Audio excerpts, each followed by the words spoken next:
금요 성령 집회에 오신 모든 분들 환영합니다. 이번 한 주간 어떻게 보내셨어요? 이번 한 주간에 선거가 있어서요. 굉장히 뭔가 길게 느껴지는 그런 한 주였는지 모르겠습니다. 한 주를 지내시면서 나는 어떤 것에 집중했고 어떤 것에 초점을 맞추고 살았나 잠깐 생각해 보시겠어요? 내가 집중했던 것은 뭐였지? 내가 자주 봤던 건 뭐였지? 내가 초점 맞추고 살았던 건 무엇이었지? 잠깐 한번 생각해 보시오. 여러분에게 그리고 질문해 보고 싶습니다. 거기에 하나님은 계셨습니까? 오늘 우리가 금요 성령 집회에 나왔는데요. 우리의 초점을 하나님께 맞추는 그런 시간이 되기를 기대합니다. 그러자 그 하나님이 찬양받기에 합당한 분이라는 걸 우리는 그분 앞에 감사함으로 할 수밖에 없다는 것, 그분의 인자하심이, 그분의 선하심이 우리를 지금도 향하고 있다는 걸 알게 될 겁니다. 우리 그런 마음으로 함께 찬양하실까요? 우리 주께 감사하세. 우리 함께 찬양하시지요.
선하고 인자하신 그 주님께 우리의 초점을 맞춰드리며 그 주님이 우리의 힘 되신 분임을, 구원이심을, 그분이 우리의 생명의 피나 되심을 우리 함께 고백하시지요.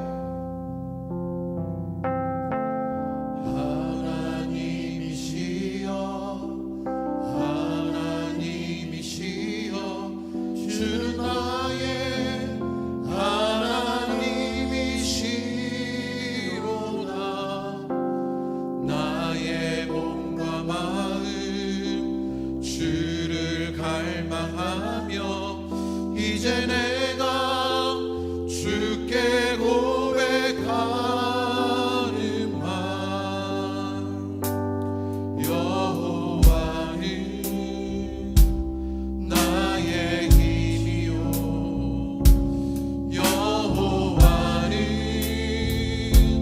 나의 구원이시니 내가 누구를 두려워하리요.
기도하시지요? 오늘 금요 성령 집회를 위해서 기도합니다. 오늘 주님 앞에 기도하는 우리들의 모습을 내어놓고 주님 앞에 기도합니다. 주님, 우리가 지난 한 주 동안 우리가 살아가며 다른 것들에 집중하고 다른 것들에 초점을 맞추며 살아왔는데 오늘 이 시간에 우리의 초점을 주님께 맞춰드리게 되길 원합니다. 그랬더니 그 주님이 알아지고 그 주님이 만나지고 그 주님이 경험되는 시간이 되기를 원합니다. 주님, 그 주님을 경험하고 알아지자 내가 담대하게 살아갈 수 있고 내 삶의 여운도 여백도 많아지는 일들을 만나게 되길 기대합니다. 그런 일들이 있게 해달라고 우리 주님 앞에 한번 기도하시지요. 내가 주님을 바라봅니다. 그 주님으로 인한 일들이 오늘 이 밤에 내게 있게 해달라고 우리 간절함으로 주님 앞에 한번 기도하겠습니다. 다 같이 기도하시지요. 하나님, 우리가 주님 앞에 있게 되었을 때 하나님 우리의 모습을 돌아보게 됩니다. 우리는 다른 것들에 초점을 맞추고 살아왔습니다. 세상의 많은 일들을, 세상의 많은 것들을 바라보며 살아왔던 것이 우리들입니다. 다른 것들에 초점을 맞췄고 다른 것들을 바라보았고 다른 것들에 집중했습니다. 때로는 자기 자신에게 가리워져 주님을 보지 못했던 것이 우리들입니다. 그런데 오늘 우리가 금요 성령 집회로 나오게 되었을 때 주님 만나게 되기를 기대합니다. 주님을 바라보게 되길 원합니다. 우리의 영적인 초점을, 우리의 영안을 하나님 주님께 하나님 바라보는 눈으로 쓰여지게 되기를 기대합니다. 그것으로 하나님을 알고 하나님을 경험하며 하나님을 만나게 되기를 기대합니다. 그러자 우리 안에 달라지는 일들을 만납니다. 그 은혜의 일들이 오늘 이 밤에 우리 가운데 일어나게 되는 것 보게 하여 주옵소서. 그렇게 우리를 이끌어주시는 은혜의 밤들이 되기를 원하오니 성령님께서 각 사람에게 임하여 주시어 그 성령으로 인한 은혜의 일들이 이 밤에 우리 가운데 임하게 되는 것을 볼 수 있도록 주님 우리와 함께하여 주옵소서. 주님이 우리와 함께하여 주옵소서. 주님, 지난날에 우리들의 삶을 돌아보니 우리는 세상의 일들에 또 내가 해야 하는 것들 속에 또 우리의 문제들 속에 또 나를 미워하는 이들 속에 함몰되어 살아갔던 것이 우리들입니다. 그렇게 수없이 다른 것들을 바라보며 다른 것들을 집중하며 살아왔던 것이 우리들입니다. 그런데 이제 기도하며 찬양하며 말씀 앞에서 금요 성령 집회에 주님께 초점을 맞추어 주님을 바라보게 되기를 기대합니다. 성령님, 우리의 영안을 열어주시어 그렇게 주님을 바라보는 은혜의 시간이 될 수 있도록 인도하여 주옵소서. 그렇게 주님을 바라보니 주님이 누구신지를 알게 되고 하나님 우리가 어떤 존재인지 깨달아 알아 우리의 삶에 달라지는 일들을 만나게 되기를 기대합니다. 그 주님으로 인해 살아가는 자들임을 깨달아지게 되고 그래서 우리의 삶이 담대해지고 담백해지고 하나님 여운과 여백이 남는 여유 있는 삶을 살아갈 수 있게 되기를 기대합니다. 하나님 분주한 삶 속에 때로는 버겁게 살아가는 우리가 그 여유를 살아가는 은혜가 우리 가운데 임하게 되는 것 보게 하여 주옵소서. 성령께서 기도하는 모든 이들에게 찬양하는 모든 입술에 함께하여 주시어 하나님 주님으로 말미암는 은혜의 말들이 우리에게 오가고 주님의 생각들이 주님의 마음들이 우리 가운데 공감되는 시간이 될 수 있도록 주께서 우리와 함께하여 주옵소서. 주님의 은혜를 기대합니다. 우리와 함께하여 주옵소서. 예수님의 이름으로 기도합니다. 아멘. 우리는 성경 말씀 함께 봉독합니다. 우리 시편 100편의 말씀입니다. 우리 시편 100편의 말씀 1절부터 5절까지 아주 짧은 말씀인데 그 앞에 93편부터 이제 99편까지의 결론적인 이야기를 시편 100편에서 하고 있는데요. 시편 100편 1절부터 5절까지 우리 한 목소리를 읽으시죠. 우리 짧은 말씀이고요. 우리가 너무나 다 잘 아는 시편 100편의 말씀인데요. 우리 다 같이 한 목소리로 천천히 말씀을 좀 곱씹으면서 읽어보도록 하겠습니다. 우리 시편 100편의 말씀 우리 함께 곱씹어 읽어봅니다. 우리 한 목소리 읽겠습니다. 시작. 온 땅이여 여호와께 즐거운 찬송을 부를지어다. 기쁨으로 여호와를 섬기며 노래하면서 그의 앞에 나갈지어다. 여호와가 우리 하나님이신 줄 너희는 알지어다. 그는 우리를 지으시니요 우리는 그의 것이니 그의 백성이요 그의 기르시는 양이로다. 감사함으로 그의 문에 들어가며 찬송함으로 그의 궁정에 들어가서 그에게 감사하며 그의 이름을 송축할지어다. 여호와는 선하시니 그의 인자하심이 영원하고 그의 성실하심이 대대에 이르리로다. 아멘. 오늘 금요 성령 집회에 나와 기도하는 모든 분들에게 이 주님을 만나는 은혜가 있게 되시기를 주님의 이름으로 축복합니다. 우리 지난주에 송 목사님이 이제 인도하실 때 이 두 자리에만 앉아라 뭐 그렇게 말씀하셨는데요. 한 주 만에 깨어지긴 했어요. 우리 다음 주에 여러분 우리 오실 때는요 우리 두 자리에 앉아서 아니면 조금 더 앞에 앉아서 우리도 적극적으로 찬양하고 사모함으로 주께 나가는 그런 일들이 우리 가운데 있게 되기를 기대합니다. 한 달 전쯤에 아주 연예계를 뜨겁게 달군 이슈가 있었는데요. 그룹 에스파의 멤버 카리나가 배우 이재욱과 연애한다는 그런 기사였어요. 뭐 아셔요? 이게 누구야? 그죠? 모르신 것 같아요. 표정. 저도요, 에스파가 가수인지 카리나가 가수인지 이게 팀인지 구분을 못 하겠더라고요. 그런데 에스파라는 팀이 있어요. 이제 아이돌 그룹이고 SM에서 만든 그런 에스파라는 그룹이 있는데 거기에 카리나라는 아주 예쁜 친구가 이재욱이라는 배우와 연애한다는 그런 기사였습니다. 이 에스파라는 그룹이 대세 걸그룹이고 이 이재욱이라는 이 남자 배우가 대세 배우여서 이들이 막 열애한다는 게 막 큰 이슈가 되었던 것이지요. 그리고 그 열애설을 인정하게 되었습니다. 그런데 이들의 연애가 더 이슈가 된 것은 무엇이었냐면 이들의 연애 때문에 팬들이 성이 났기 때문입니다. 일부 팬들은요, 데뷔한 지 4년이 채 되지 않은 걸그룹 멤버가 공개 연애하는 게 맞냐 이러면서 막 비판하기 시작했던 거죠. SM 엔터테인먼트 회사 사옥 앞에는요, 카리나, 팬이 너에게 주는 사랑은 부족했니? 당신이 직접 당신의 진로를 망쳤다. 팬들에게 미안한 것보다 7년 동안 노력한 자신에게 미안해. 이런 문구가 달린 트럭 시위를 막 하게 되었대요. 그러면서 사람들이요, 이 팬들이 카리나, 내가 널 어떻게 키웠는데 다 너 잘 되라고 하는 소리야, 내 새끼. 이렇게 말하는 일들이 있었다라는 거죠. 이런 팬덤을 요즘에 뭐라고 부르냐면요, 양육자 팬덤이라고 부른답니다. 처음 들어보셨어요? 다 낯서셔가지고요. 그런 일이 있었어요. BBC의 이제 기자가 요즘에 K 컬처 이런 게 유행이니까 이런 걸 분석하는 기사를 냈는데 최근 아이돌 열혈 팬들의 이 감정은 스타에 대한 동경보다는 자녀에 대한 타이거맘의 애착에 가깝다 이렇게 표현했대요. 카리나를 향한 팬들의 비판을 자세히 들여다보면 너를 그 자리에 올려놓는 건 이 팬덤 때문이다. 그러니까 네가 그 자리에 오른 건 우리 때문이다. 이렇게 생각한다는 거죠. 팬들을 실망시키지 않고 자랑스러운 가수가 되겠다고 하지 않았느냐. 이렇게 하면서요, 막 어떻게 연애할 수 있느냐. 그렇게 공격한 거죠. 한마디로 내가 어떻게 너를 키웠는데 라는 그런 정서가 깔려 있답니다. 이게 양육자 팬덤이래요. 이규탁이라는 한국 조지 메이슨 대학교 국제학과 교수가요, 요즘 아이돌 팬에게는요, 내가 너를 열심히 서포트해서 1등으로 만들어주겠다는 그런 양육자 개념이 있답니다. 그래서 프로듀서 101 이런 오디션 프로그램이 유행한 뒤에는요, 더욱 그렇게 되어서 부모들이 내가 너를 좋은 대학 갈 수 있기 때문에 너는 공부에나 전념해라. 그런 식으로 팬들이 가수를 키우고 그런 팬덤을 만들어낸다는 거지요. 그래서 이런 팬들은요, 이 가수들이 신곡을 내면요, 앨범을요 수백 장 구매하고요, 인기 순위를 올리기 위해서 노래를 스트리밍하여서 아이돌에게 헌신하는 그런 일이 있대요. 집사님, 방송국에서 일하시는 집사님 말씀해 주셨는데, 그래서요 막 별로 이렇게 유명하지도 않은 가수들이 막 지나가면서요 팬들한테 막 이름을 불러주고 인사를 한다는 거예요. 그런데 아마 그게 회사에서 그 팬들을 다 기억해주고, 그래서 그 팬들이 몇 장을 구매하면 이름을 불러주고 막 그런 게 계약되어 있다는 거죠. 그러니까 요즘 팬 문화가 그런 양육자 팬덤이라는 것입니다. 팬들이 보낸 시위 트럭 정강구 문구에 그래서 How dare you 라고 말했다는 겁니다. 어떻게 감히, 네가 어떻게 감히 연애를 할 수 있어. 우리가 너를 어떻게 키웠는데. 이게 요즘 팬덤의 문화라는 것이지요. 카리나가 이 같은 희생을 배신했다는 원망이 담겨서 How dare you 이렇게 막 중국 팬들이요 그런 글을 막 써붙었답니다. 그래서 카리나가 이제 사과문을 올린 거죠. 실망시키지 않고 더 성숙하고 열심히 활동하는 모습 보여드리겠다. 그렇게 팬들의 분노를 달랬는데요, 결국에는 5주 만에 이제 결별하게 되었다. 이게 요즘에 있었던 그런 내용입니다. 이런 사태를 보면서 이 팬들의 모습을 보고 있는 것이지요. 카리나라는 가수를 좋아하는데 또 찬양합니다. 그래서 카리나의 이름을 막 송축하는 거지요. 그런데 누굴 위해서 무엇 때문인가를 돌아보게 되는 것이요. 실은 이게 아이돌 팬덤에게만 있는 이야기는 아닙니다. 때로는요 우리의 삶에도 일어나는 일입니다. 외출했다가 돌아오는 부모의 손에 자녀들에게 줄 선물을 들고 있는 거죠. 그러면 아이들이요 막 현관문 앞에 뛰어나와서 부모를 반기지요. 누구를 반기는 건지 모르겠어요. 그래서 누구를 반기는지 모르겠지만 환호하면서 막 고마워요 라고 외치면서 받아들고 방으로 쏙 들어가 버리는 겁니다.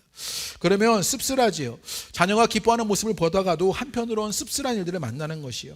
이런 씁쓸한 이야기가 혹은 그 양육자 팬덤 같은 그 팬의 모습이 혹은 우리 신앙의 모습은 아닐까 돌아보게 되는 것이요. 하나님을 향해서 있는가? 그것을 생각해 보게 되는 것이죠. 내 신앙의 대상이 나의 예배의 대상이 누구를 향해서 있는 것인가를 확인해 보게 되는 것이에요. 김조아 집사님을 모시고 교회에 오는데 김조아 집사님이 제게 그런 이야기를 하셔요. 목사님 새가족 성경 공부하면 목사님이 이런 질문을 한다는데 천국이 없어도 예수님 믿느냐고. 제가 새가족 성경 공부하면요 그냥 생각날 때 이런 질문을 가끔 하거든요. 천국이 없다면 예수를 믿겠습니까? 제가 이런 도발적인 질문을 하는 것은요 신앙의 대상이 누구이냐를 확인하는 질문이거든요. 천국이 만약에 내 신앙의 목표가 된다면 그 신앙의 대상은 누굴 향해 있는 거예요? 나를 위해서 있다는 것이지요. 천국이 없어도 예수를 믿는다는 것은 내 신앙의 대상이 하나님이라는 사실을 확인하고 있는 것이어서 제가 그것을 물어서 천국이 없어도 예수를 믿느냐고 그렇게 질문하는 일들이 있습니다.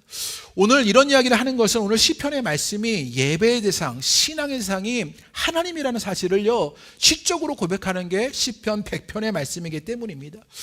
이게 시적으로 고백한다는 것, 이 김기성 목사님이요 이걸 이렇게 설명하는데요. 시라는 말, 이 시라는 말을 한자어로 보면요, 이 말씀 원자의 절 사자예요. 그러니까 말씀의 절이다 이렇게 하니까 그 절 있잖아요. 그 산에 가면 불교에 있는 절, 그 절 사자인데 이게 그러니까 말씀의 사원, 언어의 사원이다 이런 뜻이 있다는 거예요. 무슨 말이냐? 언어의 가장 본질적인 것을 향해 가는 것, 그게 시라고 말하는 거예요. 그러니까 시라는 뜻에는요, 그 한문의 뜻에는 그 언어의 가장 본질적으로 향해 간다라는 의미가 있는 거지요. 일상의 언어의 가장 깊은 곳으로 가는 게 시라고 말하는 것입니다. 그래서 시는요, 예술의 그 본원적인 것을 찾아가는 것이고 나의 정서의 근원과 만나는 게 시가 되는 것이지요.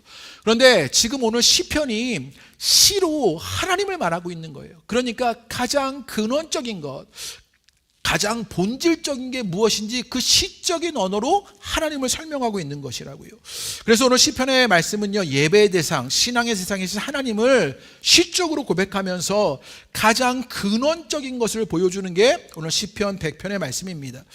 시편 100편은요 성전에 들어갈 때 성가대에 의해 불린 찬양이라고 말해요. 그래서 우리가 흔히 성가대가 인내송 같은 것을 하잖아요. 우리도 예배를 드릴 때 인내송이 있지요. 일부 예배를 드리면 실은 인내송이 있어요. 지난달까지는 목소리 높여서 6장을 하다가 지금 25장으로 바꿨는데요. 그래서 만유의 주제 이런 찬양을 하죠. 인내라는 것이죠. 지금 시편 100편이 지금 하나님의 성전에 들어가면서 이들이 성가대로 인내송 같은 것을 부르게 되는데, 그런데 우리의 찬양에 보면요 다양한 주제가 있지만 예배 찬송이나 인내송은요 그 초점을 어디에다 맞춰요? 하나님에게만 맞춰요. 그래서 목소리 높여서 주 찬양하여라. 그래서 주님에게만 초점을 맞춰. 그래서 만유의 주제 이러면서 주님에게만 초점을 맞춘 거예요. 그러니까 시편 100편이 어떤 모습으로 찬양하게 되었는지를 우리 가운데 보여주는 거죠. 하나님께 초점을 맞추면서 찬양하는 것, 이게 시편 100편의 말씀입니다. 여러 가지 예배의 모습이 있지만 그 예배에서 잊지 않아야 하는 한 가지, 예배는요 개인의 한숨이나 한탄 모든 것 다 묻어두고 하나님에게 집중해야 하는 게 예배라는 사실을 우리 가운데 알려주는 것이요. 결국 예배는요 은혜 받은 이들이 하나님께 영광을 올려드리는 것이요. 여러분 이게 억울하게 들리십니까?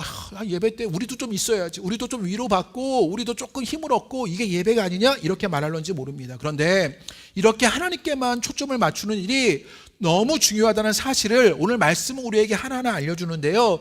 그 말씀이 무엇인지 한 절 한 절 찾아가 보면요, 우리 1절과 2절 말씀 한번 읽어보겠습니다. 이제 인내송으로 하나님께만 초점을 맞추어서 찬양하는 시가 시편 100편인데 그 1절 2절을 다 같이 한번 읽어보죠. 읽겠습니다. 시작. 온 땅이여 여호와께 즐거운 찬송을 부를지어다. 기쁨으로 여호와를 섬기며 노래하면서 그의 앞에 나아갈지어다 라고 말합니다. 찬양을 부를 주체로 누굴 부르냐면 온 땅이여 이렇게 부르고 있는 것을 보게 됩니다. 온 땅이라고 부른 것은 모든 사람을 초대하고 있는 거예요. 이제 하나님을 찬양하고 그 앞에 나가야 하는데 온 세상의 모든 이들을 그렇게 초대하고 있는 것이지요. 복받은 몇 사람이 아니라, 기분 좋은 몇 사람이 아니라 불행과 슬픔이 있는 모든 사람을 다 포함해서 온 땅이여 라고 부르고 있는 것을 보게 되는 것이요. 그런데 온 땅이여 라고 부른 것에서 개인적인 차원에서 우리들에게도 적용할 수 있는 이야기가 있다고요. 여러분 예배는요 좋은 일 생겼을 때 그렇게 찬송 부르는 것이 아니라 고뇌와 절망 속에서 우리는 하나님 앞에 무엇 해야 해요? 찬양하고 예배해야 하는 것이요. 그래서 예배가 중요합니다. 우리가 때로 고뇌 가운데 있지만, 절망 가운데 있지만, 때로는 기분 나쁨이 있고 어려운 일들을 만나요. 그럼에도 불구하고 우리는요, 그 고뇌와 절망 속에서도 우리의 하나님을 찬양해야 하는 것이요. 정말 신앙에서 중요한 것이 이 예배를 소홀히 하지 않는 것이지요.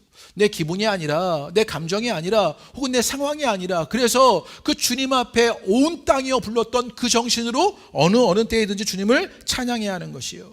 세번역 성경은요 1절과 2절을 더 적극적으로 표현하는데요, 우리 1절과 2절을 세번역 성경으로 한번 읽어볼까요?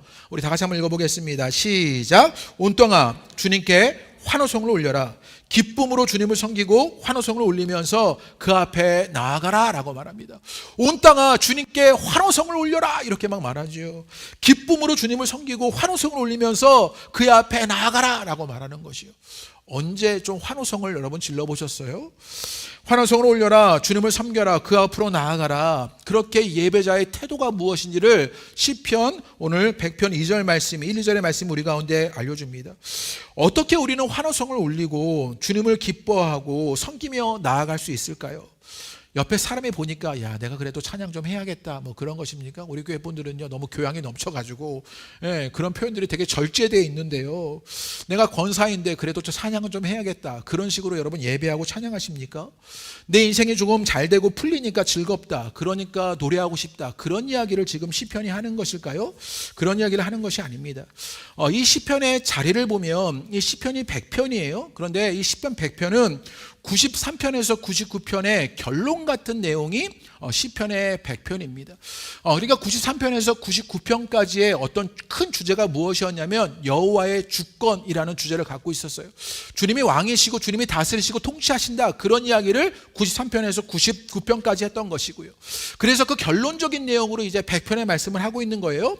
그런데 그 앞에 그 찬양의 하나님이 통치하시고 여호와의 주권을 인정하는 그 시편 앞에 89편을 보면 어떤 이야기가 있었냐면, 다윗 왕가의 소멸과 상실 속에서 그 여호와의 성실하심을 확증하는 그 전통적인 주제를, 그리고 그 동시에 완결을 100편이 하고 있는 것이에요. 그러니까 여호와의 주권이라는 이야기를 하기 전에 어떤 일이 있었냐면 다윗 왕과의 소멸과 상실이 있었다고요. 그런데 그 속에서도 하나님의 성실하심을 찬양하는 것, 그러니까 뭐가 좋아서 부르는 것이고 뭐가 잘 돼서 풀려서 했던 찬양이 아니라고요. 여러분 시편은요 시적인 표현이라고 말씀드렸지요. 시적이라는 말은 가장 근원적인 것으로 가는 것입니다. 모든 생명과 존재의 근원인 하나님을 향해 갔던 것이지요. 이 시각이 그리스도인들에게 절대적으로 필요한 시각이라고요. 그런데 실은요 그게 잘 안 돼요. 우리는요 그렇게 절대적인 하나님께 초점을 맞춰야 하는데 우리가 살아가는 이 삶을 보면 그게 잘 안 되는 것이죠. 왜 그러냐? 우리의 눈을 가리는 것이 있는 것이지요. 우리의 눈을 가리는 것이 무엇이냐? 대부분은요 자기 자신입니다. 대개 그 시선이 무의식적으로 자동적으로 자신을 향해 있으니 우리가 그게 잘 안 되는 것을 보게 되는 것이요. 우리가 예배로 하나님을 찬양하는 것은요 나를 향한 것이 아니라 나에 대해서는 둔감해지고 가능한 대로 나의 삶에서는 축소되고 하나님이 어떻게 행하셨는지, 우리의 삶과 영혼과 마음과 정신에 그 하나님이 어떻게 하셨는지를 가득 채워가는 것, 그게 우리의 예배가 되어야 하는 것이요. 그래서 예배가 중요하고 찬양이 중요합니다. 그러면 당연히 노래하게 되어 있는 것이지요. 내가 나로 둔감해지고 가능한 나에 대해서는 축소되어지고 하나님이 내게 어떻게 행해졌는지가 가득하게 되었을 때 우리 가운데 예배가 일어나고 찬양이 일어나고 노래할 일이 있게 되는 것이요. 근원이신 하나님을 안다면, 거기에 영적 시각을 향해 있다면 즐거운 찬양 불러질 일들이 일어나게 되는 것이요. 그 일들이 여러분에게 일어나시게 되기를 주님의 이름으로 축복합니다. 우리의 삶의 본질이 근원이 하나님이시구나를 알게 되는 것, 그게 우리의 예배가 되고, 그런 초점에 맞춰주게 되었을 때 또 당연하게 우리에게 예배가 일어난 일들을 만나게 되었다고요. 그렇다면 교회만 매달려서 교회에 나와 예배하는 것을 말하는 것일까요? 그렇진 않다고요. 일상에서도 하나님을 느끼는 게 그 삶이 예배의 삶이라고 말하는 것이요. 교회에 왔을 때만이 아니라 모든 삶의 예배가 되는 것, 그 일상이 예배가 되는 것, 그 일상의 자리에서 하나님을 느끼는 일들 있어야 하는 것이요. 삶 전체가 하나님의 손길을 느끼는 것이요. 그러면 기쁠 수밖에 없게 되는 것이요. 조금 비유적으로 설명하면요, 여러분 정말 무더운 여름, 좀 있으면 오늘도 날씨가 무더워서 막 나가니까 사람들이 반팔을 입고 다니던데요, 그런 날에 잔잔한 바람이 싹 부는 거예요. 그죠? 그럴 때 있지 않으셨어요? 어디 산에 딱 올라갔는데 갑자기 이렇게 싹 정말 산들바람이 싹 스치면요, 볼을 스치듯 지나가는 그 산들바람이 느껴지지요. 그러면서 정말 시원하다, 그런 느낌 있으셨잖아요. 그런 것 다 느껴보죠. 작은 바람인데 정말 시원하게 느껴지는 그런 바람이 있잖아요. 오늘 제가 뭐 일이 있어가지고요, 동네 뭐 구청하고 세무서 이런 데를 막 돌아다니는데 제 차가 쬐금하잖아요. 그래, 오늘 날씨가 엄청 더운 거예요. 엄청 더워가지고 그 차가 막 찜통 같아요. 창문이 요만하거든요. 그래서 그 요만한 창문을 2개를 열고요, 막 가는데 그 사이로 바람이 샥 불어오는 거예요. 그래서 시원하다, 이런 거예요. 제가 왜 일상에서 하나님을 느끼는 것, 그게 무엇이냐, 내 삶의 전체에서요, 그렇게 그 작은 것 같이 느껴지는 그런 일들 속에서 이게 하나님의 손길이구나 느껴지는 것, 그게 예배가 될 수 있다고요. 거기에서 하나님을 만나게 되는 것이라고요. 가만히 있으면 내 심장 박동 소리를 내가 들을 수 있는 것이요, 아침에 고요해지자 그제서야 새소리를 들을 수 있는 것처럼 일상에서 하나님의 손길을 느끼는 것이요, 그런 민감함과 훈련들이 우리 가운데 있어야 하는 것이요. 그러면 당연히 노래하게 되는 것이요. 바람을 노래하듯이, 박동소리가 울림을 느껴지듯이, 새소리가 지저귀듯이 노래하게 되는 일들이 여러분 일상 가운데 있게 되시기를 주님의 이름으로 축복합니다. 삶 전체에 하나님의 손길을 느끼는 것이지요. 그렇게 내가 민감하게, 그렇게 내가 훈련되어 있게 되었을 때 우리 안에 하나님의 손길이 있다는 사실을 알게 되는 것이요.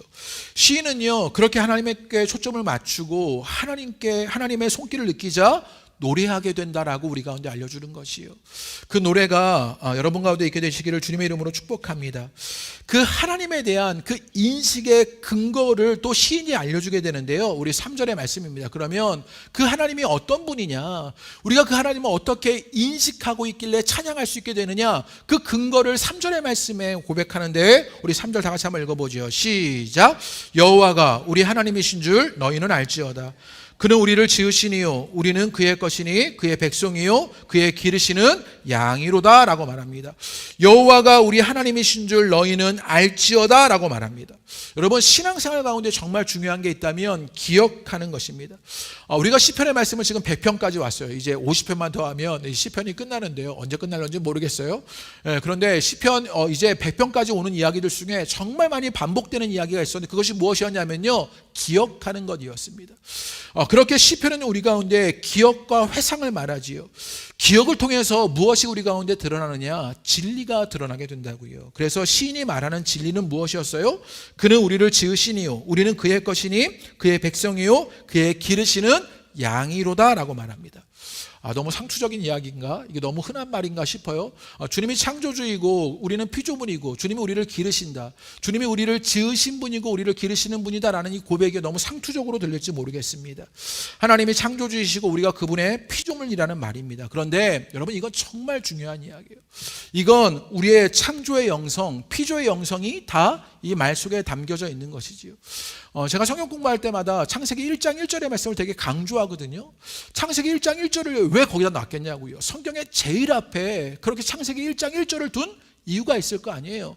거기에 창조의 영성과 피조의 영성이 담겨져 있기 때문이라고요. 그 말씀으로부터 성경의 모든 말씀이 영향을 받고 있는 거라고요. 그래서 그 창조의 영성과 피조의 영성으로 우리를 부르고 있는 것이지요. 이 관계 속에서 이 세상 만물의 이치들이 다 연결되어 있는 일들이 일어나고 있기 때문이에요. 주님이 지으신 분이고 우리는 그분의 피조물이다라는 사실이요. 그러면 창조주와 피조물의 차이는 무엇일까요? 제가 준비해 왔는데 우리 다 같이 한번 읽어볼까요? 여러분, 창조주와 피조물의 차이는 바로 이런 것입니다. 한번 읽어보지요. 시작. 창조주는 존재의 근거를 자기 내부에 둔다면 피조물은 존재의 근거를 자기 외부에 둔다고요. 여러분, 창조의 영성과 피조의 영성이 있는데 그것으로 말미암아 우리가 살아가는 모든 일들이 다 연결되어 있는 것들인데, 여러분, 그 창조의 영성과 피조의 영성의 창조주와 피조물의 차이가 무엇이냐? 창조주는요, 존재의 근거를 자기 내부에 있어요.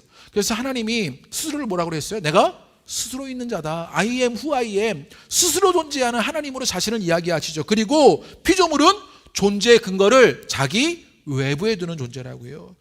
무슨 소리야 이게 금요일 날 기도하러 나왔는데 뭐 존재의 근거가 어떻고 저쩌고 막 이러니 골치 아픈 얘기를 하고 있다 이런지 모르겠어요. 그런데 실은 여기서부터 기독교 신앙이 시작되는 이야기입니다. 여러분, 세상에 태어나고 싶어서 태어나는 사람 아무도 없어요. 나는 없지 않고 왜 있냐고요. 예. 내가 없지 않고 왜, 이게 말이 나는 없지 않고 왜 있냐고요. 내가 왜 있는 그 존재, 내 삶의 의미의 근거가 피조의 영성 가운데 있는 사람은 나를 보내신 분을 통해서 내 존재의 근거가 일어나게 되는 것이요. 내 존재의 근거가 외부로부터 오게 되는 것이, 이게 피조의 영성이라고요. 좀 더 설명하면요, 여러분, 우리는 물을 마시지요. 물 마시지 않으면 죽습니다. 외부에서 주어지는 것이라고요. 피조물은요, 외부에 주어지는 것으로 존재의 근거를 갖게 되는 것이라고요. 모든 것이 그렇습니다. 실은 우리가 이 자리에 앉아 있는 것도 마찬가지입니다. 성령이 우리를 이끄셨기에, 성령의 조명하심으로 말미암아 우리가 예수를 알았기에 우리가 이 자리에 있다고 말하는 것이지요. 그러니까 우리는 외부에 들어오는 것을 통해서만 존재할 수 있는 자들, 이게 피조의 영성이라고요. 그런 면에서 우리가 피조물이라고요. 이게 우리 생각의 기초가 되고 이것이 인간 이해가 된다고요. 우리는 외부에 존재하는 것으로만 되는 것이요. 개인적으로 저는요, 이 사유의 기초가, 이 인간 이해가 참 좋아요. 내가 있는데 내가 있는 이유가 나 때문이다 라고 여겨보세요. 네, 이게 괜찮아요, 여러분? 내가 있어요. 내가 없지 않고 내가 있어. 그런데 내가 있는 것이 나 때문이야. 내 존재의 근거가 나 스스로에게 있다고요. 그럼 저는 이게 너무 절망적일 것 같은 거예요. 내가 나를 알았어요. 예. 내가 나를 아는데 나는 아침에 일어나는 것도 힘들고, 예. 사람을 사랑하는 것도 너무 힘들고, 예. 착한 일 하기도 너무 힘들고, 여러분이 안 보이는 곳에서는 나는 아주 그지 같다고요. 예. 내가 내 스스로 존재하는 인간이라면, 내가 있는 이유가 나 때문이라면 그건 너무나 절망적일 수밖에 없다는 생각이 드는 것이지요. 실은요, 나는 나 하나도 어쩌지 못하는 나가 아닙니까? 그게 나입니다. 내 마음도, 내 생각도, 내 행동도, 내 상황도, 내 현실도, 내 자녀도, 내 일도, 내 가정도, 내 건강도 어쩌지 못하고 쩔쩔매는 게 나잖아요. 그런데 우리는 외부에 들어오는 것을 통해서만 존재하는 피조물들이라고요.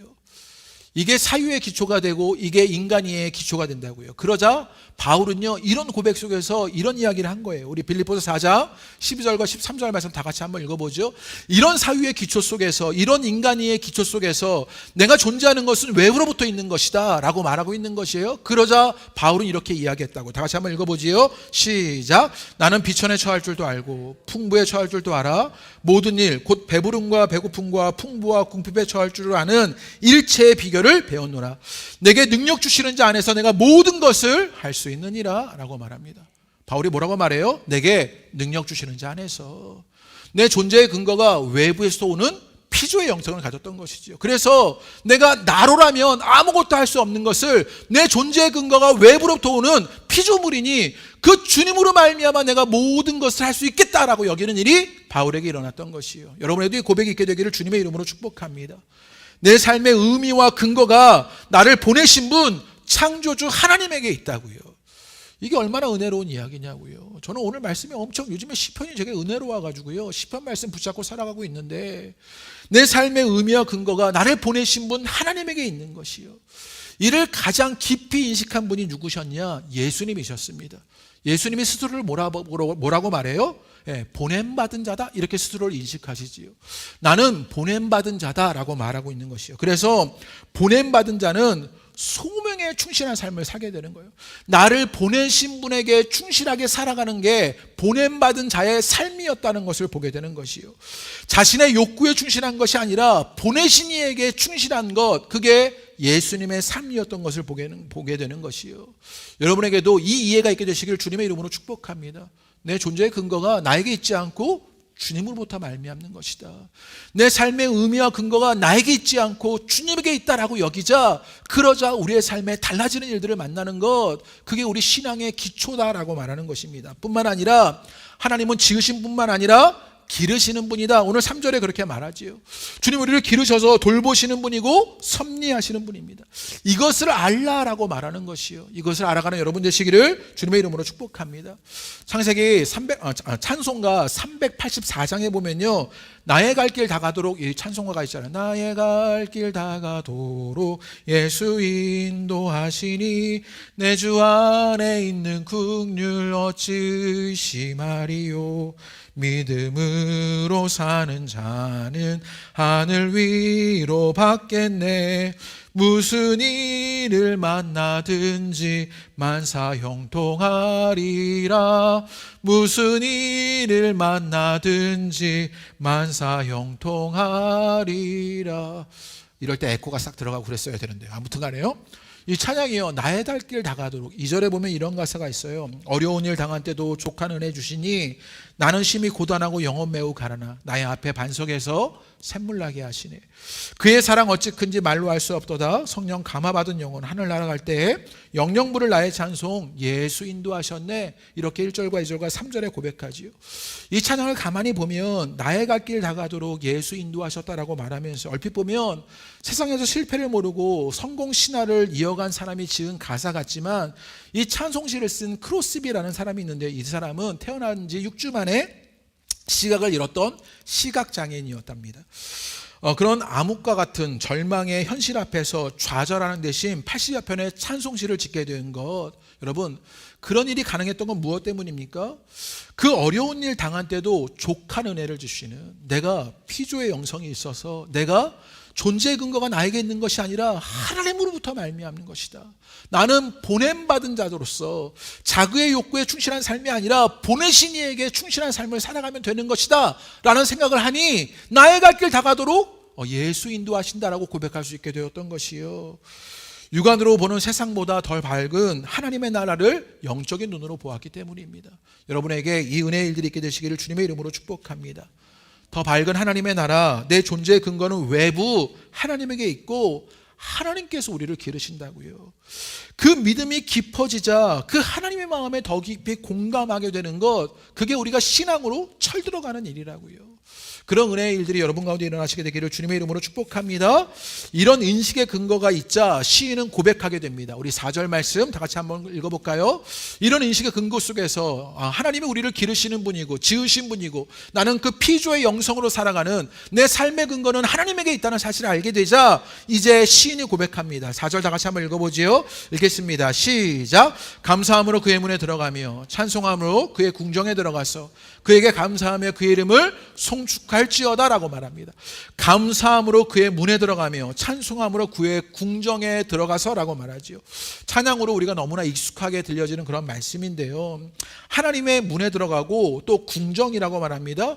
원어를 보면 이 궁정이란 말은 뜰이라는 말이에요. 그러니까 문에 들어가고 뜰에 들어가요. 지금요 시인이 고백하는 것, 점점 들어가는데 어때요? 점점 하나님의 성전에 깊은 곳으로 들어가고 있는 거예요. 문에서 뜰로 향해서 들어가는 점점 깊은 곳으로 들어가지요.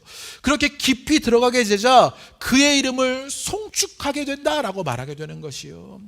그런 하나님에 대한 인식이 있습니다. 창조의 영성과 피조의 영성을 갖게 돼요. 그러자 그가 하나님께 점점 깊이 있게 나가게 되자 그러자 주님을 송축하게 되는 일들이 일어나게 되는 것이요. 김기성 목사님이 시편 강의에서 이것을 이렇게 설명하는데요, 인간의 영혼의 발전 단계가 있습니다.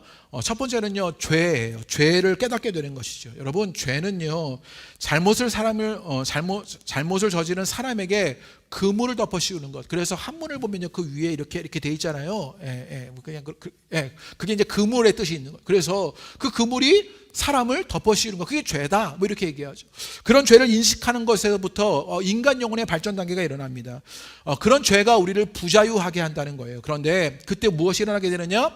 회개가 일어나게 되는데 이 감리교의 창시자 웨슬리는요 그 회개를 뭐라고 말했냐, 율법적 회개와 복음적 회개가 있다 이렇게 말했는데요, 율법적 회개는 후회하는 것, 반성하는 것, 이게 율법적 회개이고 복음적 회개는 무엇이냐, 삶의 지향이 바뀌는 게 복음적 회개다 이렇게 말했다고요.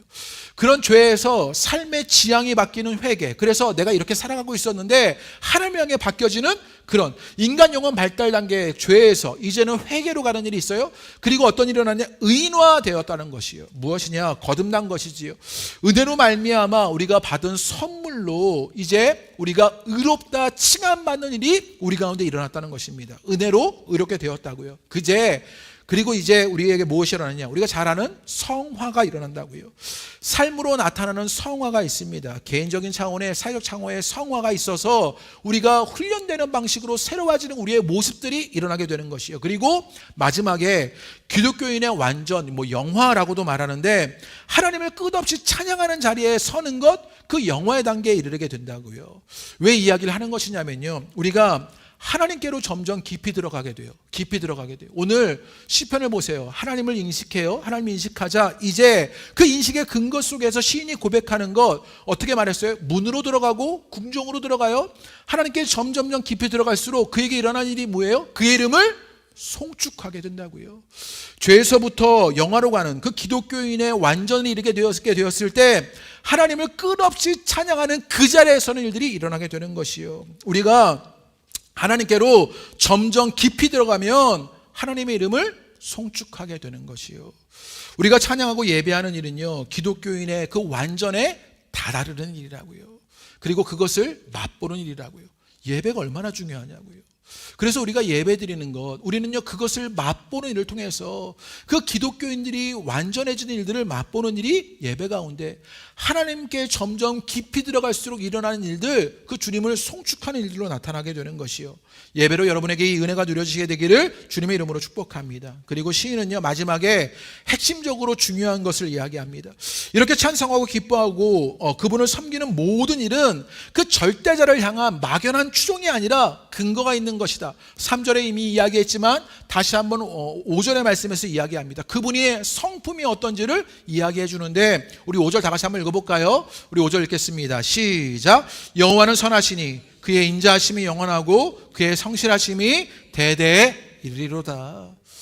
그 하나님의 성품을 말하지요. 우리가 이제 하나님을 찬양하는 그 일들이 일어나게 되는데, 그것이 무엇 때문이냐? 하나님은 선하시다고요. 하나님은 인자하시다고요. 하나님은 성실하시다고요. 이것을 알고 경험하는 데서 그 전적인 신뢰가 가능하게 되는 것이요. 그리고 그 하나님의 성품은요 대대에 이르리로다 라고 이야기합니다. 여러분, 하나님은 선하십니다. 하나님은 온전하신 분입니다. 이 온전한 것은요 악까지 포함하는 빛을 말하는 거예요. 시편 99편을 설교하면서 제게 참 은혜가 되어서 계속 울림이 있는데요, 시편 99편의 말씀에 정의와 공의의 하나님이시다, 그래서 주님이 거룩하시니까 우리가 찬양할 수밖에 없다, 이런 이야기를 나누었는데요, 이 땅의 정의는요 악한 놈, 나쁜 놈을 그렇게 뽑아버리는 방식으로 정의를 실현하려고 합니다. 그런데 하나님의 정의의 실현은 골라내는 방식이 아니라 하나님의 부활 생명이 온 만민에게 일치되게 실현되는 일, 이게 하나님의 정의라고요. 이게 하나님 멋지시잖아요. 이게 하나님의 선하심이라고요. 모든 것을 다 품고 있어서 빛나는 존재 하나님이시라고요. 그 하나님이 선하시다고요. 여러분, 빛이 너무 밝으면요, 우리가 흔히 이런 걸 눈뽕 맞았다 이렇게 얘기하는데요, 이런 건 처음 못 들어보셨나 봐요. 우리 자전거 타는 사람들끼리요, 앞에 후레쉬가 너무 강하면 눈뽕 맞아가고요, 잠깐 아무것도 안 보이는 이런 현상이 있거든요. 이걸 눈뽕 맞았다, 우리 자전거 타는 사람들끼리 하는 얘기인데요, 빛이 너무 강하면요 그 모든 게 환하게만 느껴지는 것 있잖아요. 그 하나님이요 선하신, 그 선하심이 온 빛이 가득하니 그 모든 것을 덮어버리는 그 빛 대신 주님의 일들이 있다라고 우리 가운데 알려주는 것이요. 하나님은 그런 선하심이라고요. 그런 하나님의 선하심이 이 땅 가운데 우리의 삶에, 우리의 모든 것에 가득하다면 이게 얼마나 놀라운 일이겠냐고요. 그 모든 악을 덮어버리는 빛나는 존재, 그 하나님을 만나는 여러분 되시기를 주님의 이름으로 축복합니다. 또 하나님은 인자하시다라고 말합니다. 여기서 인자하다라는 말, 우리가 너무나 잘 아는 헤세드라는 말인데 하나님의 끊임없는 사랑을 말하는 것입니다. 여러분, 사랑해 보셔서 알잖아요. 사랑처럼 힘든 게 없습니다. 그런데 주님은 그 사랑의 본질이시라고요. 그 사랑의 끊임없는 분이 그 하나님이시라고요. 하나님은 인자하십니다. 하나님은 어떤 하나님이십니까? 하나님은 또 성실하십니다. 이 세상의 많은 것들은 변덕스럽고 조건적입니다. 그런데 하나님은 성실하셔요. 이게 하나님의 든든함입니다. 이 하나님의 인자하심을, 선하심을, 성실하심을 경험한다면, 이 사실을 내면 속에 간직한다면 어떤 상황에서도 내 속에 여운이 있고 여유가 생겨나게 되는 것이요. 여러분에게 이 은혜의 일들이 있게 되시기를 주님의 이름으로 축복합니다. 오늘 시편 100편의 말씀을 시를 시로 마무리할까 하는데요. 김기서 목사님이 강의에 소개했던 시인데 서정주 시인의 연꽃 만나고 가는 바람같이라는 시예요. 제가 읽어드리지요. 섭섭하게 그러나 아주 섭섭치는 말고 좀 섭섭한 듯만 하게, 이별이게 그러나 아주 영 이별은 말고 어디 내 생에서라도 다시 만나기로 하는 이별이게, 연꽃 만나러 가는 바람 아니라 만나고 가는 바람같이, 엊그제 만나고 가는 바람 아니라 한두 철 전 만나고 가는 바람같이라고 말합니다. 1년과 2년에 보면요, 아주 섭섭치는 말고 좀 섭섭한 듯만 하게 이렇게 말해요. 섭섭한데 아주 섭섭하지 말고 좀 섭섭한 듯만 하게 하라고요. 이별인데 아주 영 이별은 말고 다시 만나기로 한 이별이게 이렇게 말해요. 여러분, 우리가 살아가는 우리의 세상을 보면 무 자르듯이 결정하고 무 자르듯이 판단하고 무 자르듯이 관계하고 무 자르듯이 결정하는지 모르겠습니다. 그렇게 끝나버렸다, 그렇게 여기는 일들이 우리 가운데 있는지 모르겠어요. 그런데 하나님이 통치하시는 것을 보니, 그 하나님의 선하심과 인자하심과 성실하심을 보니, 우리는 그분의 피조물이라는 사실을 인정하고 그분이 우리의 창조주라는 사실을 인정하니 우리는요, 이런 여운과 여유 속에 살게 있게 되는 것이요, 담대하고 담백하게 여유도 여운도 남는 일들이 여러분 가운데 일어나게 되기를 기대해 봅니다. 그렇게 여러분 삶에 조금씩 생겨드는 그 주님의 은혜의 틈들이 생겨나서 여러분 삶을 여유롭게 여운도 있게 만드시는 그 주님의 일들이 있게 되시기를 주님의 이름으로 축복합니다. 이렇게 찬양하시면서 우리 기도하실까요? 우리 그 주님의 일들을 기억하시면서 우리 두 손 들고 찬양합니다. 우리 함께 찬양하시겠습니다.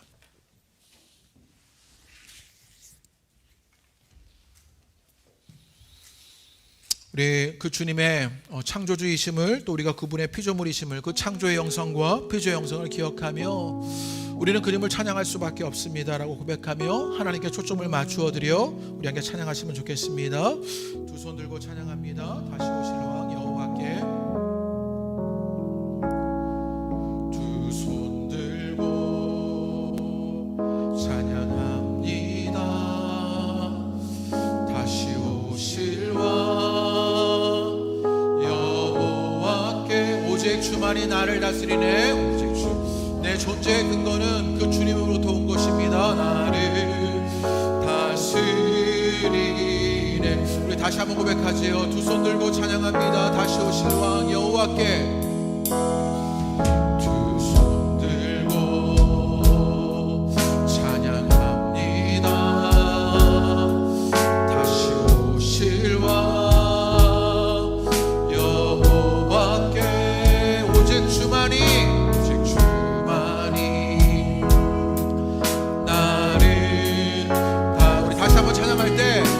어쩌지 못하는 그것들을 마음에 품으며 찬양하시지요. 그것 다스리는 분 주님이십니다. 두 손 들고 찬양합니다. 다시 오실 왕 여호와께. 오직 주만이 나를 다스리네. 나 주님만을 섬기리. 나 주님만을 피조의 영성 속에 우리의 존재의 근거가, 우리의 의미가 주님으로부터 말미암으니 우리의 모든 것을 주님께 맡겨드립니다. 성령이여 내 영혼, 성령이여 내 영혼 충만하게 하소. 나 주님만을 섬기리. 나 주님만을 섬기리. 다른 것들 바라봤던 그 초점을 뒤로하고 이제 주님만을 바라봅니다. 버리고 성령이여 내 영혼, 성령이여 내 영혼 충만하게 하소서. 충만하게 하소서. 주님 앞에, 주님 앞에 내 생명 드리라.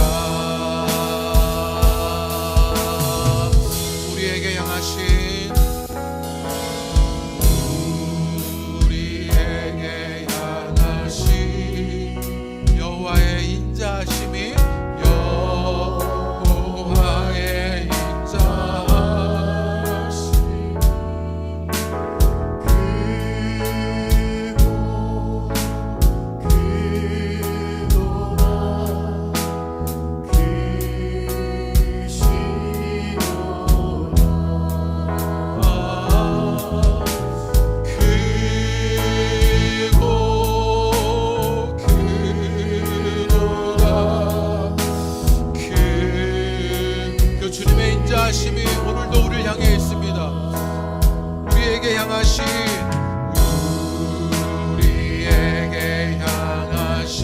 여호와의 인자하심이 여호와의 인자하심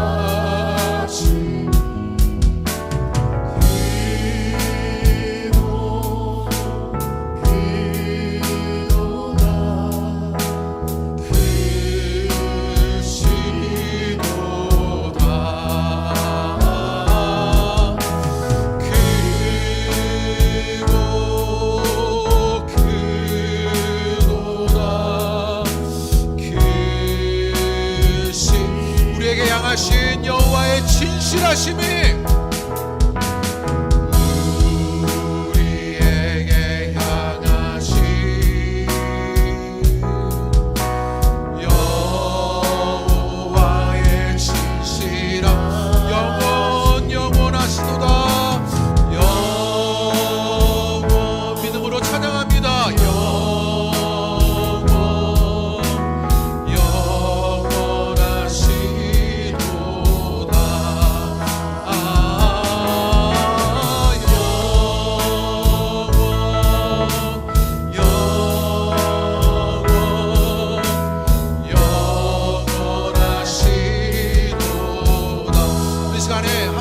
기도할 때 우리가 금요 성령 집회를 시작하며 드렸던 그 기도를 주님 앞에 드리시지요.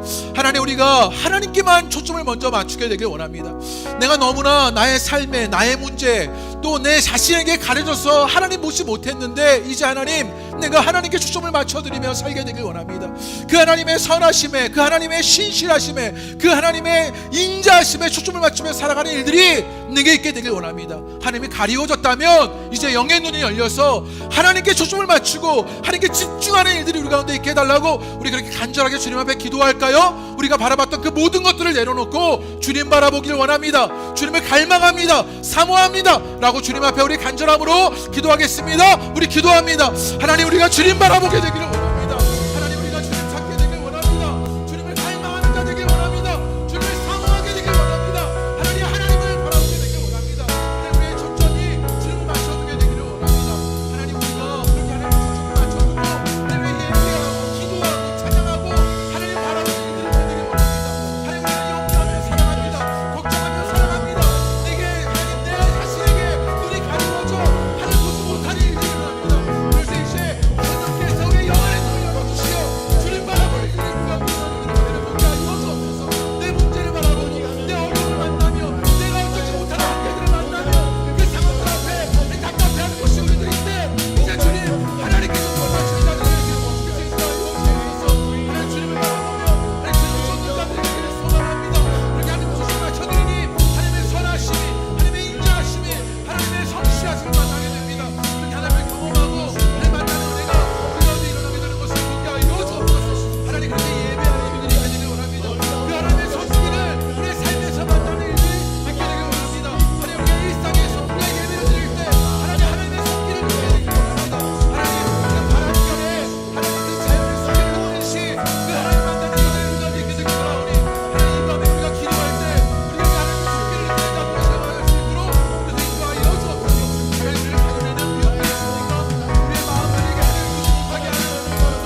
하나님 여호와의 인자하심이 우리에게 향하신, 나에게 향하신 그 여호와의 인자하심이 여호와의, 우리의 문제보다 크고 우리의 상황보다 큽니다.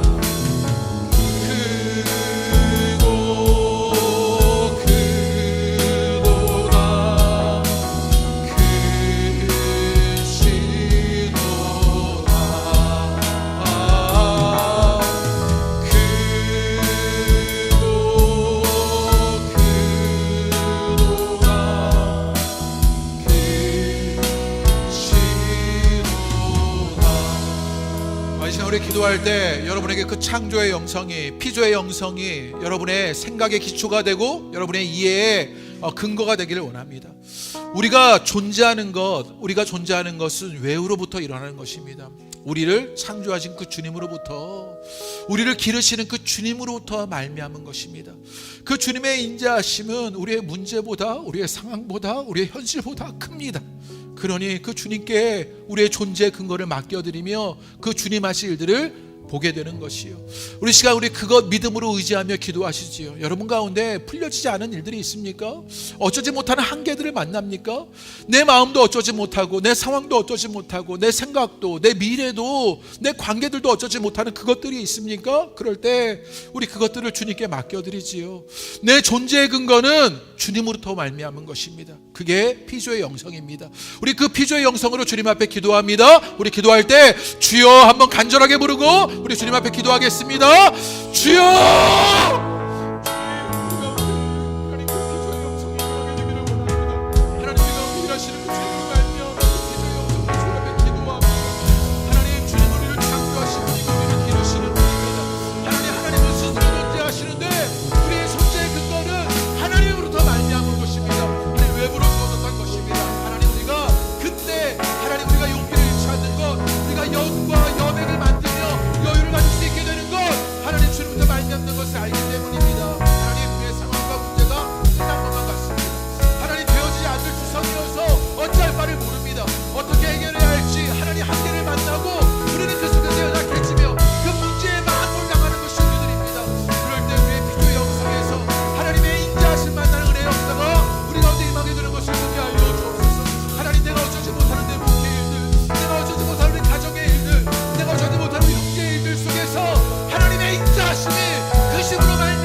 하나님의 부르심 우리 함께 찬양합니다.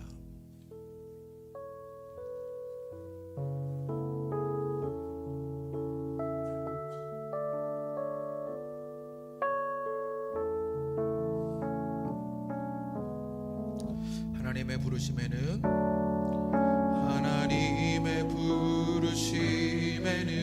후회하심이 없네. 내가 이 자리에 선 것도 주의 부르심이라.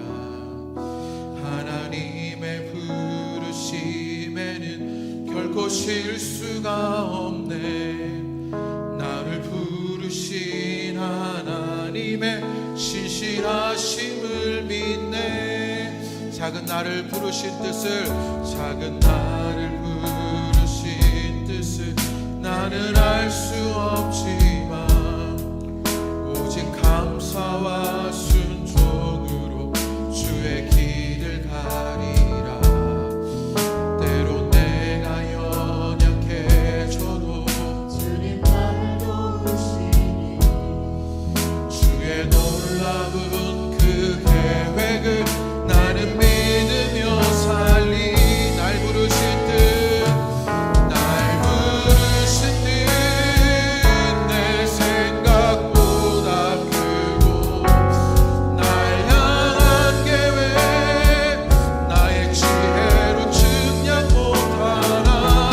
가장 좋은 길로, 가장 완전한 길로 오늘도 날 이끄신 빛내. 날 부르신 뜻, 날 부르신 뜻 내 생각보다 크고 날 향한 계획 나의 지혜로 측량 못하나. 가장 좋은 길로, 가장 완전한 길로 오늘도 날 이끄신 빛내. 우리 함께 기도합니다. 우리 함께 기도할 때 우리를 부르신 우리의 공동체를 위해서 기도합니다. 특별히 우리 공동체의 예배를 위해서 기도합니다. 우리 주일 예배를 위해서, 우리 수요성 예배를 위해서, 금요 성령 집회를 위해서, 아침 기도를 위해서, 우리 목장에 드리는 예배를 위해서, 우리 어린이부의 예배를 위해서, 청소년부의 예배를 위해서 기도합니다.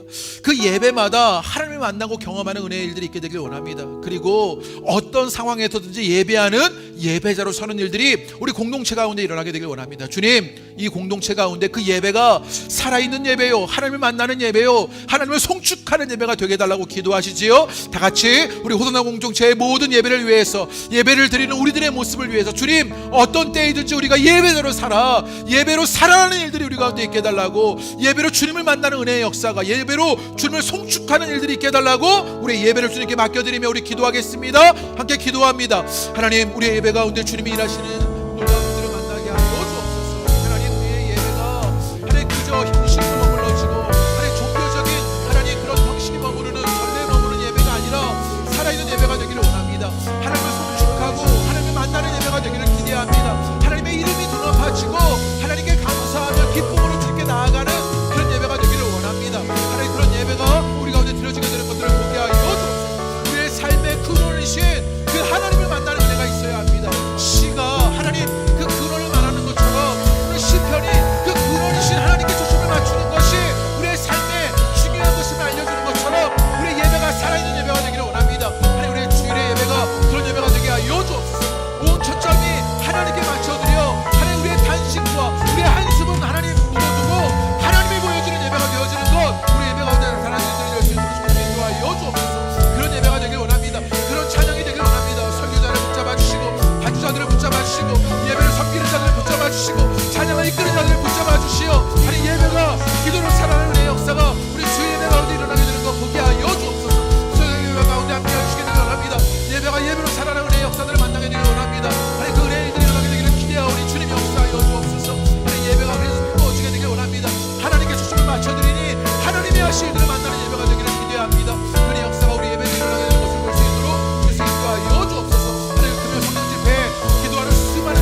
순종하며 기도합니다. 저들을 이끄시는 분이 주님인 것을 믿으며 가장 좋은 길로, 가장 완전한 길로 저들을 이끌어 가실 그 하나님의 일들을 위해서 기도합니다. 중보하며 기도할 때 여러분의 자녀들을 위해서, 여러분의 부모님을 위해서, 우리 배우자들을 위해서 기도합니다. 또 공동체에 아픔 당하는 이들을 위해서, 그리고 어찌할 바를 모르는 절망 가운데 빠진 자들을 위해서, 죄 가운데 허적거리는 저들을 위해서 우리 기도하시지요. 이 시간 저들을 인도하실 그 하나님의 일들을 기대하며 우리 시간은 주님 앞에 중보하며 기도하겠습니다. 여러분에게 생각나는 그들을 위해서 우리 다 같이 기도합니다. 하나님이 하실 일들이 저들 가운데 일어나게 되기를 소망합니다. 하나님, 어쩌지 못하고 하나님 내리는 죄의 수렁에, 하나님 자신의 연약함에, 자신의 문제에 빠져서 어찌할 바를 모르는 저들 가운데 하나님의 손길이 나타나게 되는 것을 보게 하여 주옵소서. 가장 망각할 때 먼저 해야 하는 건 가만히 멈춰서는 것입니다. 심쿵하며 주님의 일들을 만나는 것입니다. 그럴 때 그 일상에서, 삶의 모든 순간에서 하나님의 손길을 만나는 은혜의 역사가 저희 가운데 일어나게 되는 것을 보게 하여 주옵소서. 어쩌지 못하는 죄의 문제를 만납니다. 어쩌지 못하는 자신의 한계를 만납니다. 어쩌지 못하는 자신의 문제를 만나게 됩니다. 하나님, 그럴 때 자신도 자신의 구원자가 되지 못하게 되었을 때, 자신을 구원한 그 구원자 손길이 하나님 일어나지 못하게 되었을 때, 하나님 저들에게 손 내밀어 주시는 하나님의 일이 일어나게 되는 것을 보게 하여 주옵소서.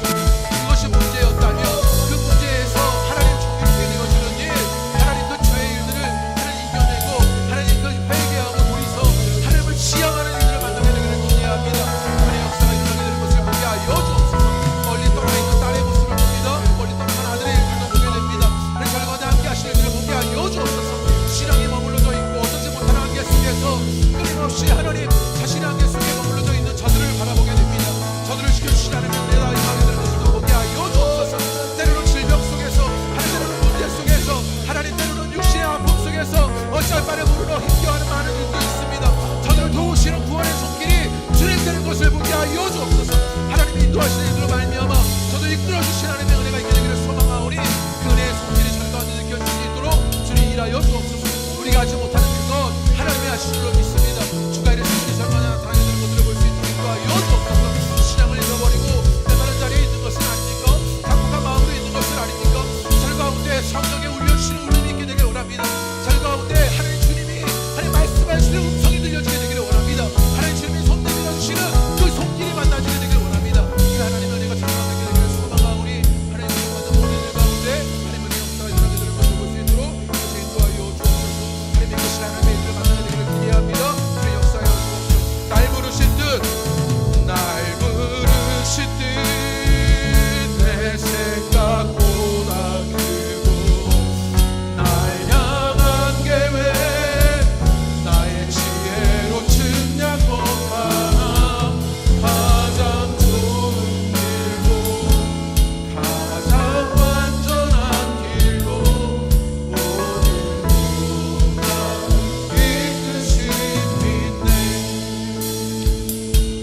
날 부르신 듯 내 생각보다 크고 날 향한 계획 나의 지혜로 측량 못하나 가장 좋은 길로 가장 완전한 길로 오늘도 날 이끄신 믿네.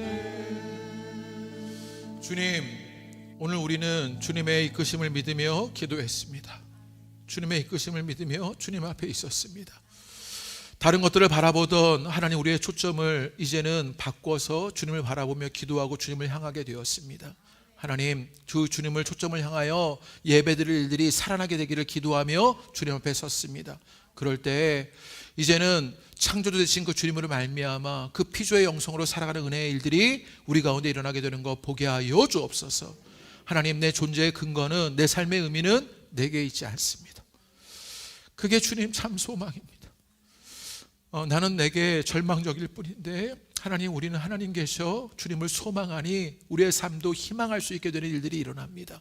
하나님, 내 존재의 근거가 하나님 내게 있는 의미가 주님으로부터 말미암은 것을 알게 되오니 이제 그 피조의 영성으로 살아가는 은혜의 일들이 우리 가운데 일어나게 되는 것을 보게 하여 주옵소서. 그 주님을 송축하는 일들 우리 가운데 있게 하여 주옵소서. 하나님, 우리 호산나 공동체가 그 주님을 송축하게 하여 주옵소서. 그 기독교인의 완전에 이르는 그 송축하는 일들이 우리의 예배를 통해서 맛보아지게 하여 주옵소서. 우리를 예배드리지 못하게 하는 죄된 것들이 있습니까? 떠나가는 것들을 보게 하여 주옵소서. 우리를 예배하지 못하게 하는 막아서는 악한 영들이 있습니까? 떠나가는 것들을 보게 하여 주옵소서. 그리하여 주님을 예배하고 주님을 송축하고 주님을 기뻐할 일들이 우리 호산나 공동체 가운데 일어나게 되는 것 보게 하여 주옵소서. 살아있는 예배가 주일 예배가 되게 하여 주시고, 살아있는 예배가 수요성 예배요, 아침 기도예요, 우리 금요 성령 집회가 되게 하여 주옵소서. 목장의 예배마다, 어린이부 예배마다, 우리 성소년부 예배마다 살아있는 예배로 하나님을 송축하는 예배가 되게 하여 주옵소서. 그렇게 하나님께 초점을 맞춰드리니 하나님이 하실 일들을 만나게 되는 것입니다. 나를 희망하지 않아 이제 담대하고 담백하게 영과 여백에 있는 삶, 여유 있는 삶들을 만나게 되는 것입니다. 내가 아니라, 이 땅의 일들이 아니라, 이 땅의 현실이 아니라 주님의 하실 일들을 알기 때문입니다. 그 은혜의 역사가 우리 가운데 일어나게 되는 것 보게 하여 주옵소서. 특별히 아픔 당하는 많은 이들을 위하여 기도합니다. 저들을 위로하여 주옵소서. 성령께서 저들의 영안을 열어주시어 주를 만나는 은혜가 있게 하여 주옵소서. 일상 속에서 하나님의 손길을 느끼게 하여 주옵소서. 하나님, 그 잔잔한 바람을 느끼듯이 그 영이 민감해지고 하나님 그 영이 훈련되어 하나님을 느껴가게 되기를 소망합니다. 그러자 하나님을 아는 자들로, 하나님을 예배하는 자들로 주님의 선한 은혜의 역사들이 있게 되기를 기대하오니, 하나님 아픔 당하고 문제 있고 힘겨워하는 모든 이들에게, 또 질병으로 고통당하는 모든 자들에게, 재정적으로 어려워하는 모든 이들에게 그 하나님의 손길이 누려질 수 있도록 주께서 인도하여 주옵소서. 그래서 저들이 주님 만나게 되기를 기대합니다. 주님 앞에 예배하게 되기를 원합니다. 그 하나님의 역사가 하나님 그들 가운데 있게 하여 주옵소서. 우리가 기도한 것마다, 우리의 연약함마다, 우리의 한계마다 성령께서 도와 인도하여 주옵소서. 예수님의 이름으로 기도합니다. 아멘. 우리 오늘 금요 성령 집회를 마칩니다. 우리 여러분의 기도 제목들을 가지고 좀 더 기도하시고 돌아가시면 좋겠습니다. 여러분의 기도 제목들 가지고 기도하시고요. 특별히 기도하실 때 이제 총선이 끝나서 이 나라의 일들이 새로워질 일들이 있습니다. 우리 그 일들을 위해서 주님 함께 해달라고 기도하시고, 특별히 이 땅 가운데 아픔 당하는 많은 사람들이 있는 것을 보게 됩니다. 4월 16일이 세월호 10주년이 되는 그런 날입니다.